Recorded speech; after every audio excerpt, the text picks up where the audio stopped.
Nah, oleh karena itu, dari situ kita bisa mengkias dengan fenomena sosial yang terjadi di tengah-tengah bangsa kita, di mana klan Habaib itu yang telah terbukti bukan sebagai keturunan baginda Nabi besar Muhammad SAW. Bersama dengan itu mereka tidak mau mengakui bahwa mereka bukan keturunan Nabi, diminta tes DNA mereka tidak mau.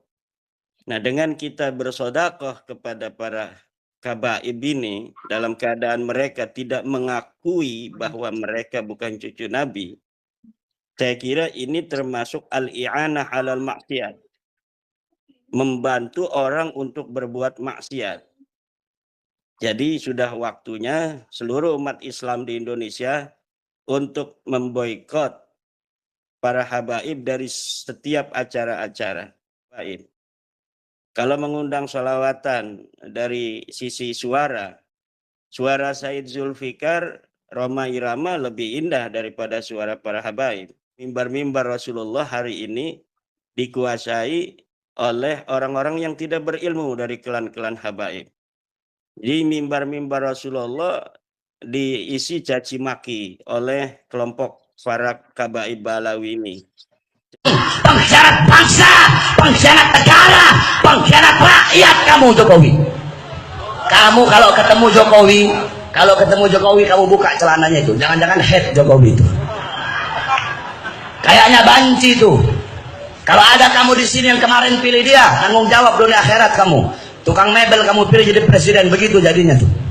Kasih shock terapi mereka dengan tegangan tinggi, sebagaimana kita kasih shock terapi terhadap orang-orang Syiah. Mengkafirkan orang, mendajalkan orang ini di sekitar pidato itu dajjal. Kamu ini ngapain? Kelompok dajjal imat ini kita bisa menghanguskan, apalagi kelompok dajjal imat ini kira-kira dibiarkan. Tingkat tinggi itu maksudnya apa? Kita akan kasih shock terapi terhadap mereka. Tunggu waktunya. Kalau Syiah kita bisa sikat. Kita ini la taj'al fi qulubina ghillan lil ladzina amanu. Hanya khawarij yang suka mengkafirkan orang. Nada. Itu Indonesia, jadi negeri ro'iyah ini nggak mudah mencari orang kafir. Makanya sudah akhirnya tetangganya dikafirkan. Biadab. Roma, hadir siapa yang ngomong begitu? Jaga kau punya mulut Roma Irama. Yakut dengan iblis sama atau tidak? Yakut dengan iblis sama atau tidak? Saya katakan, hei kalian, saya katakan kepada kalian, dengarkan baik-baik. Ketika Yakut ingin menginjakkan tanah ke Ciamis, Yakut mau datang ke Ciamis, kira-kira terima atau jangan? Terima atau jangan? Terima atau jangan? Betul.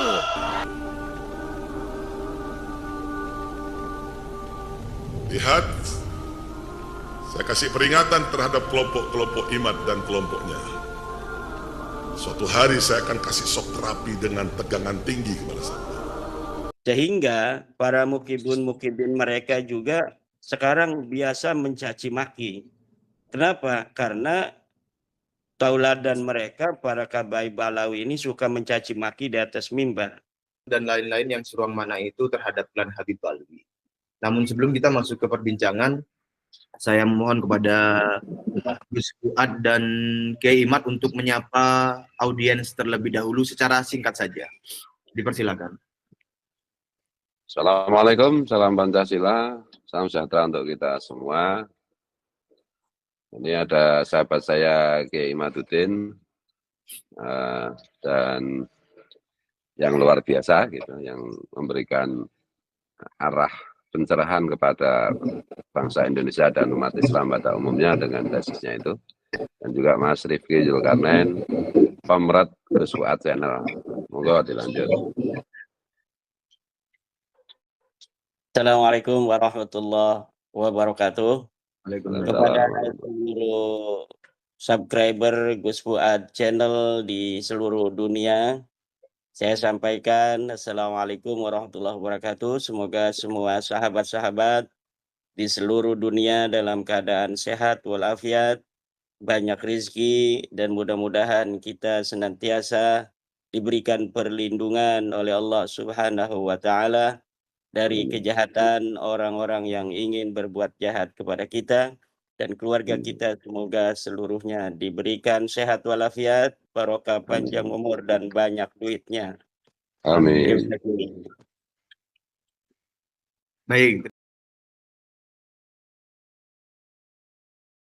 Nah, oleh karena itu, dari situ kita bisa mengkias dengan fenomena sosial yang terjadi di tengah-tengah bangsa kita, di mana klan Habaib itu yang telah terbukti bukan sebagai keturunan baginda Nabi besar Muhammad SAW. Bersama dengan itu mereka tidak mau mengakui bahwa mereka bukan keturunan Nabi. Diminta tes DNA mereka tidak mau. Diminta untuk bertemu di dalam sebuah forum diskusi ilmiah yang dihadiri oleh para profesor, mereka enggan. Lalu mereka dengan semua itu masih mau diakui sebagai turun Nabi. Dan dengan acara-acara yang ada di bangsa ini yang begitu ramai, dari acara-acara sosial, acara keagamaan, itu akan membuat posisi-posisi mereka, kezalimannya akan terus bisa menyebar. Nah, oleh karena itu, apabila kita berbicara, bolehkah kita hari ini memberikan sesuatu bersedekah ya kepada para klan Habaib? Tentunya ini akan berkonsekuensi dengan ta'awanu 'alal birri wat taqwa wala ta'awanu 'alal ismi wal 'udwan. Tolong menolonglah kamu dalam kebaikan. 'Alal birri wat taqwa, dan ketakwaan. Jangan saling tolong menolong di dalam dosa dan kezaliman, dosa dan permusuhan. Nah, dengan kita bersedekah kepada para Habaib ini dalam keadaan mereka tidak mengakui bahwa mereka bukan cucu Nabi, saya kira ini termasuk al-i'anah 'alal maksiat, membantu orang untuk berbuat maksiat. Jadi sudah waktunya seluruh umat Islam di Indonesia untuk memboikot para Habaib dari setiap acara-acara. Karena kalau kita bandingkan kita dengan kiai-kiai kita, dari sisi ilmu, kiai-kiai kita lebih pintar dari para Habaib. Kalau mengundang sholawatan dari sisi suara Said Zulfikar, Roma Irama lebih indah daripada suara para Habaib. Lalu dari berdasar apa penceramah-penceramah kita yang dari Nahdlatul Ulama misalnya, itu sangat kompeten, mempunyai kapabilitas yang luar biasa, tetapi kalah panggung. Mimbar-mimbar Rasulullah hari ini dikuasai oleh orang-orang yang tidak berilmu dari klan-klan Habaib. Kita yang sangat santun diajarkan masyarakat Nusantara oleh orang-orang tua kita, beberapa dekade ini Mas Rifki, ini berubah. Di mimbar-mimbar Rasulullah diisi caci maki oleh kelompok para Habaib Balawi ini. Sehingga para mukibin mereka juga sekarang biasa mencaci maki. Kenapa? Karena tauladan mereka, para Habaib Balawi ini suka mencaci maki di atas mimbar. Akhirnya bangsa Nusantara yang selama ini dikenal sebagai bangsa yang santun, memiliki kepribadian tinggi yang luhur, hari ini sudah ternodai oleh akhlak-akhlak non-Nusantara yang diterima dari para Habaib ini. Itu dari sisi caci maki, belum dari sisi khurafat-khurafat. Hari ini para generasi kita juga sangat lihai dalam bercerita-cerita tentang khurafat. Jadi mimbar-mimbar Rasulullah hari ini diisi oleh bukan ilmu-ilmu agama, tetapi khurafat-khurafat, cerita-cerita, dongeng-dongeng, dan lain sebagainya. Maka oleh karena itu, kalau alasannya mengundang para Habaib ini untuk berdakwah karena ilmu, ini tidak linier, tidak tepat, karena memang mereka kebanyakan tidak berilmu. Kalau mengundang mereka karena mereka cucu Nabi, mereka bukan cucu Nabi. Kalau mengundang mereka karena suaranya bagus, suara anak-anak Indonesia lebih bagus. Jadi apa alasannya orang-orang itu mengundang para klan Balwi? Sementara begitu dulu. Baik, terima kasih Yai Imad. Itu dari Kiai Imad. Kemudian bagaimana Gus Fuad? Jadi kan sudah jelas ya bahwa para Habib Alwi itu menurut tesis Kiai Imad itu mereka bukan keturunan Rasulullah, keturunan Nabi Ibrahim saja bukan. Gitu. Dan apa tesisnya Kiai Imad itu ila yaumil qiyamah, sejak dulu saya bilang tidak akan bisa dibantah. Artinya secara sah, secara meyakinkan Habib itu, para Habib Ba'lawi itu yang terdiri dari beberapa marga itu, ada sekian ratus marga itu, ada Segaf, ada Al-Atos, ada Al-Habsi, ada Al-Idrus, ada Ba'bud dan lain-lain. Itu kan bukan keturunan Nabi. Kemudian tesisnya Kiai Imad kan sudah dikuatkan berdasarkan hasil apa itu tes DNA para Habib yang ternyata haplogrupnya G. Kemudian kan juga sudah dikuatkan dengan apa tesis apa itu ulasan filologisnya Profesor Menahem Ali, dan juga sudah dikuatkan oleh banyak kajian seperti Ki Nur Ihya dan yang lain-lain. Dan itu pun sebenarnya bahwa Habib itu bukan keturunan Nabi, itu sebenarnya tidak masalah selagi satu, dalam konteks kita sebagai warga negara, mereka tidak melakukan gerakan-gerakan yang melawan ideologi Pancasila. Yang kedua, mereka tidak melakukan gerakan-gerakan yang merusak ajaran Islam. Nah, masalahnya para Habib Alwi itu ajaran-ajaran resmi dari leluhur-leluhur mereka itu jelas-jelas bertentangan atau merusak Pancasila. Yang kedua, ajaran-ajaran para Habib itu yang resmi ditulis oleh leluhur-leluhur mereka itu jelas-jelas merusak ajaran Islam. Gitu.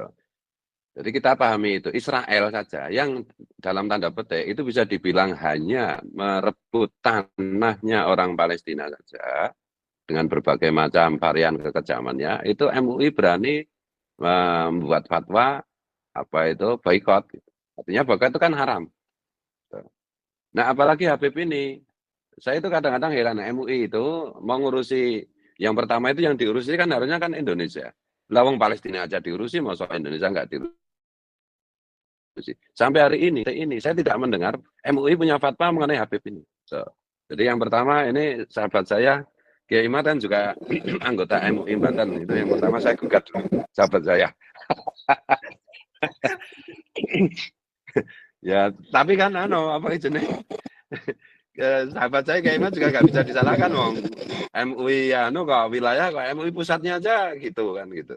Kan nggak mungkin yang daerah melampaui pusat gitu. Nah, oleh karena itu kalau kita mau menyimpulkan bagaimana hukum memberikan sedekah, hadiah, kemudian bersedekah, kemudian mengundang Habib. Ya, dalam konteks kenegaraan kita, itu kriminal. Mengundang Habib itu kriminal. Harusnya polisi itu melarang kegiatan-kegiatan seperti itu. Karena hari ini sudah terbukti bertebaran di media sosial bahwa pergerakan Habib ini jelas-jelas membahayakan nilai kebangsaan kita, nilai-nilai kebangsaan kita.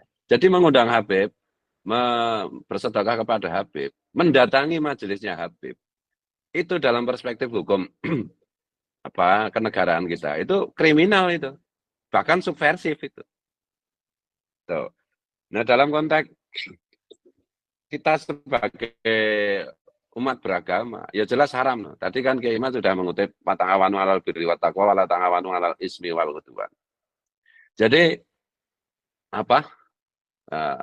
jelas sekali bahwa secara logis itu kita tidak boleh di dalam ajaran Islam itu tidak boleh memberikan sarana, memberikan bantuan yang jelas-jelas terbukti bahwa bantuan dan sarana yang kita berikan itu akan digunakan untuk kepentingan kejahatan, untuk kepentingan perusakan. Apalagi ini sekaligus dua ini pergerakan Habib itu merusak negara, bangsa dan negara, dan yang kedua merusak agama. Nah gitu. Jadi ya di dunia harus dipenjara orang-orang yang masih mengundang Habib yang menghadiri majelisnya Habib, di akhirat juga harus dipenjara di neraka kalau nggak mau tobat. Sementara gitu. Enggak Mas Rifki. Kalau Mas Rifki belum ya. Mungkin Kiai Imad bisa memberikan tambahan yang lebih lembut. Kalau saya kan keras. Ya, baik, Ustaz. Di dalam Al-Quran itu ada bahwa memang Allah tidak melarang untuk memberikan kebaikan kepada orang-orang kafir ya, selama mereka tidak memerangi kamu dan tidak mengusir kamu dari kampung kamu gitu. Innallaha la yanhakumullahu 'anil ladzina lam yuqatilukum fid din wa lam yukhrijukum min diyarikum an tabarruhum wa tuqsitu ilaihim. Innallaha yuhibbul muqsitin. Bahwa Allah memang asalnya ini tidak melarang kita berbuat baik kepada orang-orang kafir kan. Selama mereka orang kafir ini tidak memerangi kamu karena agama dan tidak mengusir kamu dari kampung kamu. Nah, jadi dua itemnya itu. Pertama, tidak memerangi dalam agama. Yang kedua, tidak mengusir kamu. Kalau mereka memerangi karena agama dan mengusir kamu dari kampung kamu, kamu tidak boleh berbuat baik lagi dan berbuat adil kepada mereka. Nah, ini orang-orang Balawi ini kan sudah ada upaya untuk mengusir kita dari kampung kita, minimal sejarahnya. Apa itu indikatornya? Indikatornya adalah mereka merubah sejarah. Mereka membuat makam-makam palsu. Dari situ itu udah ada indikasi mereka akan melakukan apa yang telah dilakukan oleh orang-orang kafir itu, yaitu mengusir kamu dari kampung kamu. Nah, kalau sudah begini, ini berbuat baik kepada mereka selama mereka tidak menyadari kesalahan mereka, membuat makam palsu, malah sekarang bikin kambing hitam bahwa bukan mereka, itu PWI yang bikin sendiri katanya makamnya, kemudian mereka sendiri yang mengklaim dan menuduhkannya kepada para habaib. Ini kan luar biasa, ya kan? Nah, ini yang kedua tentang pengakuan sebagai cucu Nabi, ini Gus Fuad. Pengakuan sebagai cucu Nabi, mereka tes DNA nggak mau. Kemudian mereka berdiskusi ilmiah tidak mau. Tapi mereka inginnya mereka tetap diakui sebagai cucu Nabi. Nah, ini kan sebuah kebohongan publik. Nah, kemudian di dalam cara berdakwah, apa yang didakwahkan mereka di atas mimbar itu selalu mengagungkan klan mereka. Dan awalnya saya merasa apa yang disampaikan oleh penceramah-penceramah bocil itu hanya dari mereka saja. Tetapi sekarang telah terbongkar oleh para peneliti-peneliti dari Nusantara bahwa memang ajaran seperti itu bukan hanya ajaran-ajaran di atas mimbar, tetapi ajaran-ajaran semacam itu memang terdapat di kitab-kitab mereka masa lalu. Oleh karena itu, ini berbahaya bagi anak-anak Nusantara di masa yang akan datang, karena ada perbedaan daripada ajaran. Ajaran kita, ajaran yang musawat bainan nas, ajaran yang bahwa manusia semuanya sama. Wali Songo, kenapa Wali Songo itu mengajarkan Islam diterima oleh bangsa Nusantara? Karena Wali Songo mengajarkan persamaan. Mereka tidak meninggi-ninggikan klan mereka, walaupun mereka seorang keturunan raja. Bahkan beberapa di antara Wali Songo memang seorang raja, seperti Syarif Hidayatullah, Sunan Giri. Tetapi mereka di dalam dakwah itu mengajarkan bahwa kita sama. Bahwa yang termulia di sisi Allah adalah hanya karena takwanya saja. Bukan karena batas-batas sosial, keturunan, kekayaan, dan lain sebagainya.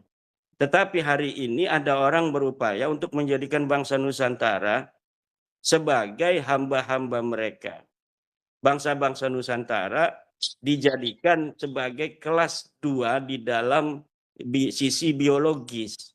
Seakan-akan mereka ditakdirkan hanya untuk mengagungkan klan Ba'lawi. Dan ini tidak sesuai dengan ajaran Al-Quran. Tidak sesuai dengan ajaran Al-Hadis. Al-Quran ketika mengatakan inna akramakum indallah atqakum, Ba'lawi mengatakan yang mulia, paling mulia adalah Ba'lawi. Bahkan Ba'lawi lebih mulia dari seluruh ahli bait, keturunan ahli bait yang ada di muka bumi ini. Ketika Al-Hadis mengatakan la fadla li arabiyyin ala ajamiyyin, Ba'lawi mengatakan bahwa Ba'lawi itu lebih mulia dari seluruh orang-orang yang ada di muka bumi. Nah, inilah yang berbahaya. Yang pertama tidak sesuai dengan ajaran Islam, yang kedua tidak sesuai dengan ajaran Pancasila. Kemanusiaan yang adil dan beradab itu artinya seluruh manusia itu sama di hadapan Negara Kesatuan Republik Indonesia. Tetapi di hadapan ajaran para kabaib ini, bahwa manusia itu sejak lahir mereka sudah berbeda-beda. Ada yang ditakdirkan mulia, ada yang ditakdirkan sebagai orang hina. Dan menurut mereka orang Indonesia ini ditakdirkan sebagai orang hina. Yang ditakdirkan untuk menghormati dan menghamba terhadap Ba'lawi. Lalu Ba'lawinya siapa? Turunan Nabi bukan, orang mulia bukan, presiden bukan, RT aja bukan, orang pinter bukan. Lalu untuk apa kita menghormati mereka? Kan ini pertanyaannya. Terima kasih. Ya, baik. Ini di daerah saya lagi hujan sangat deras sekali. Jadi kalau suara terganggu serta tiba-tiba saya terlempar dari forum, silakan dilanjutkan begitu. Nggak tahu kalau di daerah Kresek dan Pleret hujan deras atau tidak ini. Tempat saya tidak hujan. Kenapa? Ya, Kenapa Tuan? Di tempat saya nggak hujan. Oh iya. Karena apa, Mas Rifki? Kalau kita ada acara, kita hadarat kepada Syekh Abdul Qadir Jailani. Dengan barokah Syekh Abdul Qadir Jailani, nanti apa yang kita sedang rencanakan akan lancar. Jangan kayak kemarin itu Gus Ikdam. Hadaratnya pada Fakih Muqaddam, ya akhirnya begitu.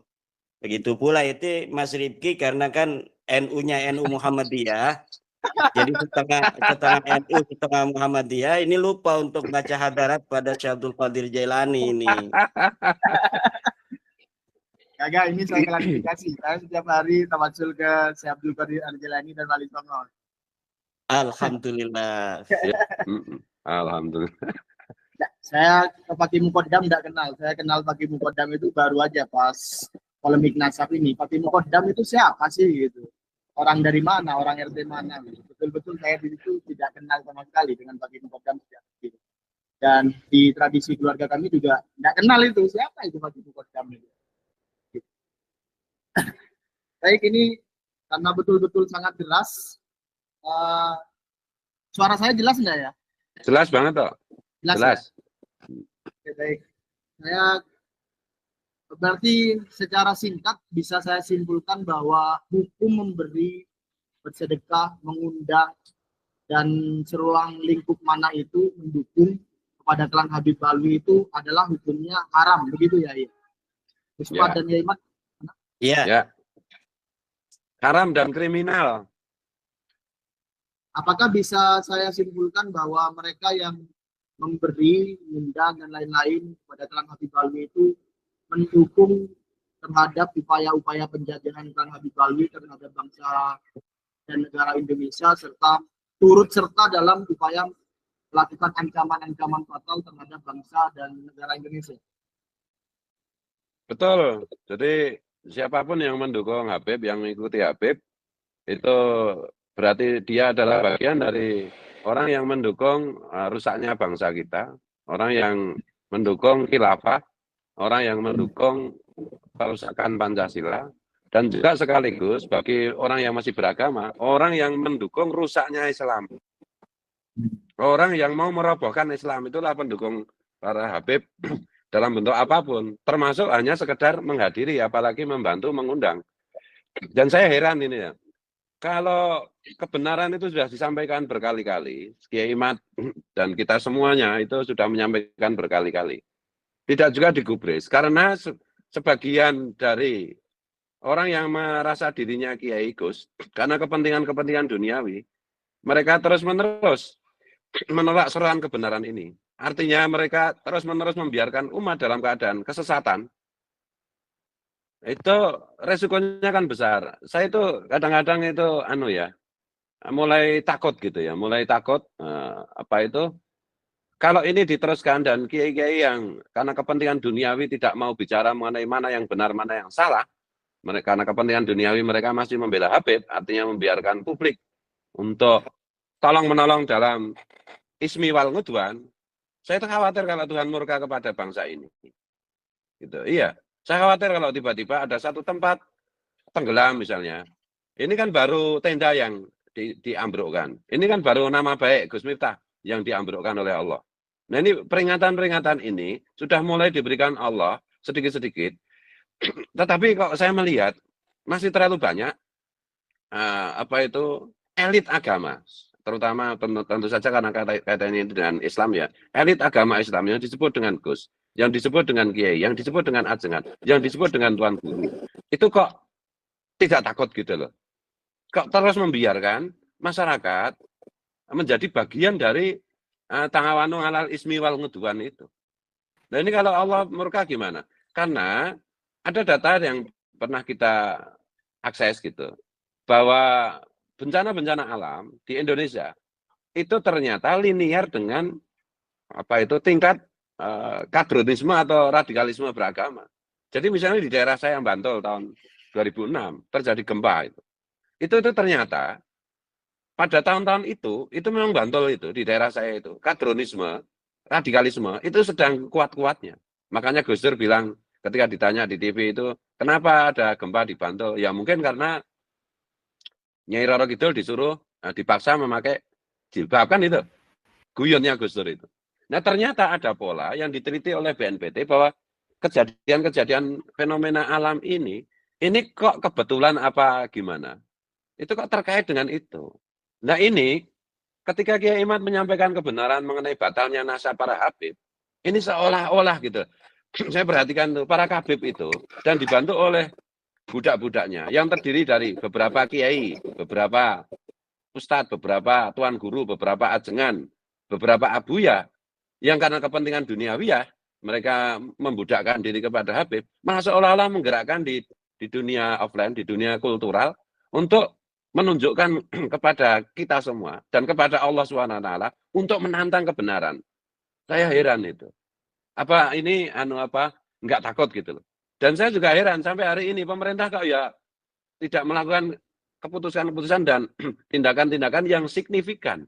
Padahal jelas-jelas ini menyangkut nation interest. Padahal ini jelas-jelas menyangkut penistaan agama.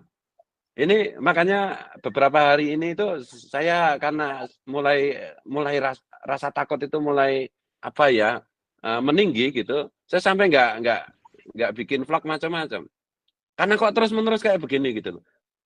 Udah berapa ayat lagi yang harus diberikan Allah untuk mengingatkan bangsa ini. Ada kiai yang sedang bela Pak Alawi tiba-tiba mampu seketika itu juga. Masa gitu tidak jadi pertanda. Gitu. Jadi ya apakah ini akan menuju seperti era Nabi Nuh di mana hanya orang-orang yang percaya dan beriman dan membela yang benar yang diselamatkan. Saya tidak tahu, tapi saya terus terang Kiai Imad. Saya mulai khawatir dengan hal-hal seperti ini. Mungkin Kiai Imad bisa sedikit menenangkan saya lah mengenai hal ini. Monggo. Baik, Gus Fuad. Insya Allah Gus Fuad akan Allah kasih ketenangan di dunia dan di akhirat. Ya. Cuma begini, ada pondok-pondok pesantren yang besar yang sekarang mereka merasa barokah dan mereka merasa barokahnya ini karena selama ini mereka percaya kepada Habib sebagai turunan Nabi dan mereka menghormati setiap Habib datang ke rumahnya. Lalu mereka mengaitkan bahwa banyaknya santri mereka, keberkahan pondok pesantren mereka itu gara-gara Habib itu. Padahal keberkahan yang mereka terima itu adalah karena niat hati mereka untuk memuliakan Rasulullah. Ketika sekarang para kabaib itu sudah terbukti bukan keturunan Rasulullah, namun pondok-pondok pesantren yang besar itu masih saja dengan berbagai macam alasan mengakui mereka sebagai keturunan Rasulullah, padahal tidak ada bukti tes DNA melenceng kemana-mana, maka ini telah menyakiti Rasulullah. Saya tidak mau berkata yang lebih lanjut tentang nasib pondok pesantren mereka ke depan, tetapi mereka saya yakin sudah memahami apa maksud saya. Yang kedua, tentang PBNU misalnya. Coba seberapa besarnya jasa PBNU, ulama-ulama di tingkat PBNU kepada Ba'alawi. Tetapi di saat-saat genting ini Ba'alawi itu sudah berkali-kali meninggalkan PBNU. Seperti tentang masalah nasab ini. Bagaimana PBNU dengan mereka itu saya sudah mengatakan 99% yakin bahwa nasab Habib ini bukan cucu Nabi. Tapi dengan bijaksananya Gus Ketum itu mengatakan masih husnudzon. Husnudzon itu nggak percaya itu Gus Fuad. Jadi kalau orang ngomong ditanya nasab Ba'alawi itu, saya husnudzon, itu tidak percaya. Nah, dengan begitu kan mereka ini berbuat baik ini. Para kiai-kiai PBNU berbuat baik. Tapi apa balasan dari Ba'alawi? Balasannya adalah Jatman dirampok. Mereka merampok Jatman, bahkan ketika PBNU sudah membekukan, mereka malah membuat narasi bahwa Kongres Jatman yang ada di Solo itu yang melanggar aturan dan tidak sah. Ini adalah bentuk dalam tradisi kita orang Nusantara itu sudah ditolong, malah mereka ini tidak berterima kasih gitu. Ini bagi orang Nusantara ini luar biasa gitu ya. Selama ini kita menolong, pada saatnya kemudian mereka tidak berterima kasih. Bukan hanya itu, Mas Rifki, tetapi juga di saat-saat genting antara PBNU yang telah membekukan Jatman, di mana yang di seberang sana itu ada Lutfi bin Yahya yang seorang Ba'alawi, tiba-tiba ada seorang Ba'alawi lain yang ada di PBNU mengundurkan diri dari Mustasar, yaitu seorang Habib Assegaf dari Sulawesi. Saat-saat genting di mana seorang ketua umum dan Rais Am membutuhkan dukungan dari para Ba'alawi di dalam masalah Jatman, tiba-tiba seorang Ba'alawi mundur. Dan mundurnya ini bukan hanya mundur, tetapi dia memanggil wartawan. Dia menyebarkannya di YouTube bahwa karena PBNU sudah begini-begini, maka saya mengundurkan diri dari Mustasar. Ini adalah bentuk sebuah langkah-langkah yang terencana. Dia ingin mengatakan bahwa apa yang kamu lakukan kepada Lutfi bin Yahya itu tidak kami dukung, dan bentuk dukungan saya adalah keluar dari Mustasar PBNU. Dan ini bukan yang pertama. 2019 ketika PBNU punya hajat, warga Nahdliyin merindukan seorang daripada ulamanya yaitu Kiai Ma'ruf Amin menjadi wakil presiden. Seluruh PWNU digerakkan, PCNU digerakkan, MWCNU digerakkan, sampai ranting digerakkan, anak ranting digerakkan untuk memenangkan Kiai Haji Ma'ruf Amin sebagai wakil presiden Republik Indonesia. Tiba-tiba seorang Ba'alawi di Mustasar juga beberapa hari sebelum pencoblosan menggembosi masyarakat Nahdliyin dengan dia keluar dari Mustasar PBNU. Namanya Jen Bin Smith, sekarang sudah wafat. Dia panggil wartawan, dia umumkan bahwa saya keluar dari PBNU. Karena PBNU sudah tidak sesuai lagi bla bla bla.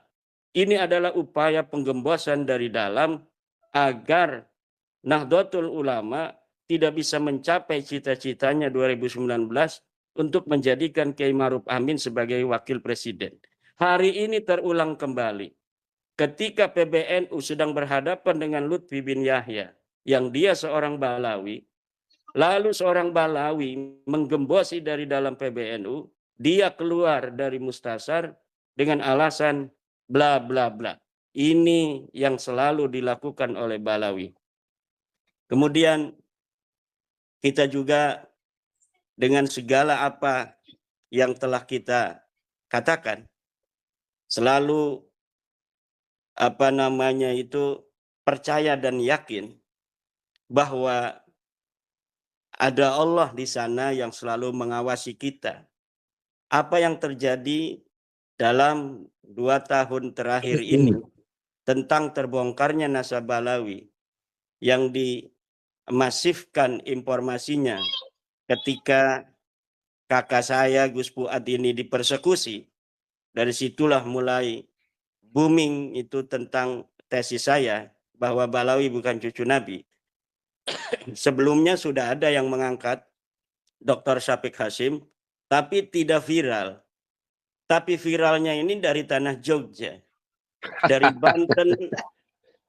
Dari Banten pertama diinisiasi kerajaan yang luar biasa di masa lalu disambut oleh Yogyakarta.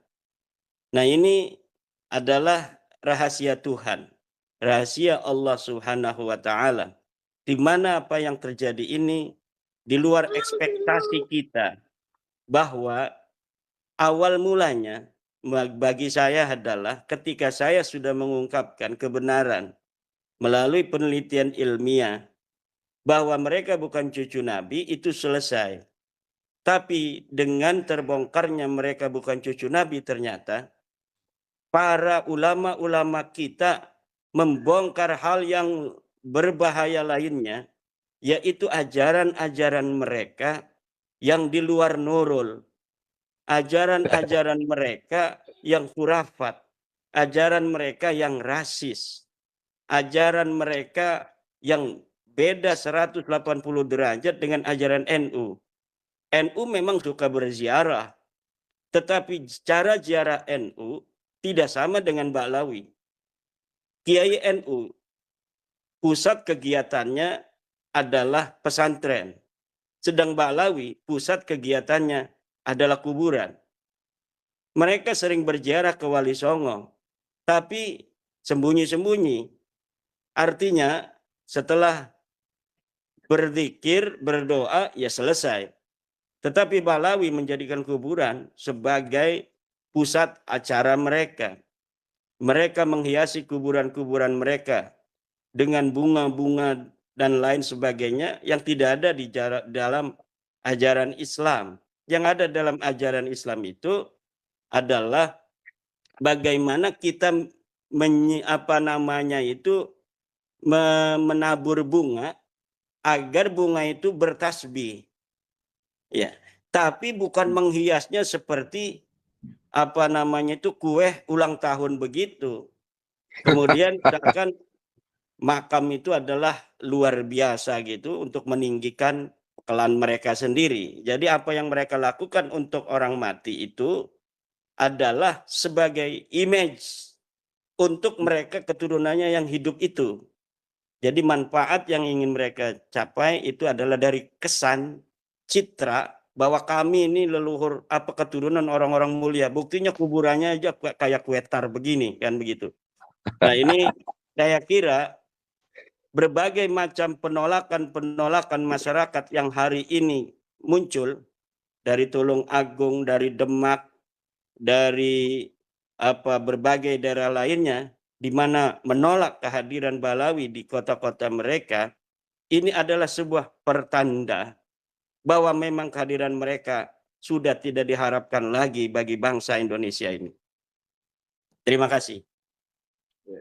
Oke, terima kasih sahabat-sahabat saudaraku sekalian yang dimuliakan Allah, yang dimurahkan rezekinya, yang selalu mendapatkan rahmat Allah Subhanahu wa taala. Kita sudah menyimak sendiri bagaimana perbincangan Kiai Imad dan Gus Fuad Pleret, ya juga Mas Rifki, ya, tentang bagaimana hukum kita mengundang, menghadiri acara-acara habaib dan juga bersedekah untuk habaib, bagaimana hukumnya? Karena setelah dibongkar siapa habaib yang sebenarnya yang selama ini mengaku sebagai zuriyah Nabi, namun semuanya sudah terbongkar bahwasanya mereka tidak terbukti sebagai keturunan Nabi, bahkan darah Arab pun tidak ada dari berbagai klan, orang-orang klan Ba'lawi yang telah tes DNA, tidak ada darah Arab, bahkan malah mengarah ke hasil tes DNA-nya malah ke Yahudi Askenazi atau dengan kode GM201. Ya, wallah alam bisawab kebenarannya. Namun dari penelitian ilmiah Kiai Haji Ma'ruf Usman Al-Bantani yang sampai sekarang belum bisa terbantahkan bahwa kajian ilmiah Kiai Haji Ma'ruf Usman Al-Bantani ini sangat sulit dibantah, dan begitu juga apa yang seperti yang disampaikan oleh Kiai Fuad sampai kiamat pun tidak akan terbantahkan kajian ilmiah Kiai Haji Ma'ruf Usman Al-Bantani ini.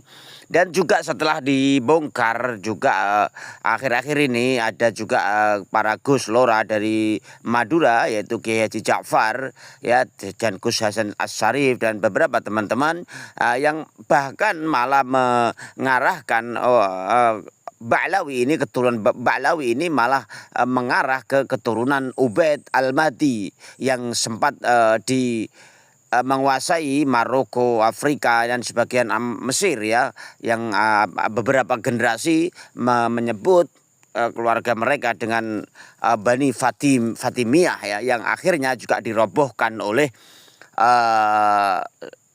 Salahuddin Al-Ayyubi dan dibongkar bahwasanya mereka adalah palsu, tidak terbukti sebagai zuriyah Nabi Muhammad SAW. Yang juga oleh karenanya setelah dibongkar beberapa hal tentang Ba'lawi dan beberapa ajaran-ajaran khurafatnya yang sudah dibongkar yang tidak sesuai dengan ajaran Aswaja Nahdlatul Ulama An-Nahdiyah yang ada di Nusantara ini, banyak sekali kebohongan yang terbongkar, ya. Namun mereka masih kekeh dan membantah, bahkan menghujat, ya, kiai-kiai yang mendukung Kiai Imad dengan bahkan sebutan gelar Kiai Imad pun tidak ada, ya, yang hanya adalah Imad dan lain sebagainya. Ini menunjukkan bahwasanya mereka masih ngotot mengaku sebagai zuriyah Nabi Muhammad SAW.